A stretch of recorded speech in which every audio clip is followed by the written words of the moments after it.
ఇది వచ్చేసి నిన్న సాయంత్రం అండి. పిల్లలు స్కూల్ నుండి వచ్చేసిన తర్వాత లంచ్ బాక్సులతో పాటే టీ, కాఫీలు, మధ్యాహ్నం వండిన అన్నీ కూడా ఒకేసారి క్లీన్ చేస్తాను.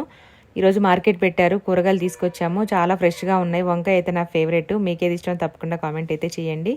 పిల్లలు అయితే హోంవర్క్ చేస్తున్నారు. మా దీవెన హోంవర్క్ చేస్తుంది. దీవెన్ బాబాయ్ ట్యూషన్కి వెళ్ళిపోయాడు. వాడు వచ్చేసరికి దీవెన హోంవర్క్స్ అయిపోయేసరికి వంట కూడా అయిపోవాలి 8 కల్లా.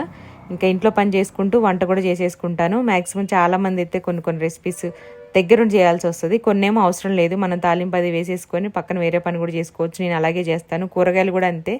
ఒక్కోసారి లేట్ అవుతుంది అనుకోండి, తాలింపు అయ్యేసరికి ముక్కలు అట్లా అక్కడికక్కడే కట్ చేసి వేస్తాను. ఇది ఒక అలవాటు. అలాగే ఏదైనా కడిగినా సరే వెంటనే బట్టలు దూడ్చుకోవడం కూడా ఇదే అలవాటు అనమాట నాకు. ఎంత మార్చుకుందామన్నా అవ్వట్లేదు. అలాగే కూరగాయలు కూడా ఫుల్ రేట్ అయిపోయాయి కదా. ఇంతకుముందు 500కి అయితే ఒక 2 బ్యాగులు వచ్చాయన్నమాట. ఇప్పుడు 500 పెడితే 2-3 రకాలు కూడా రావట్లేదు. ఒక్కొక్క కూరగాయలు మనకు హాఫ్ కిలోనే 40 రూపీస్ 50 రూపీస్ ఉన్నాయన్నమాట. మొత్తం ఒక 4-5 వెరైటీస్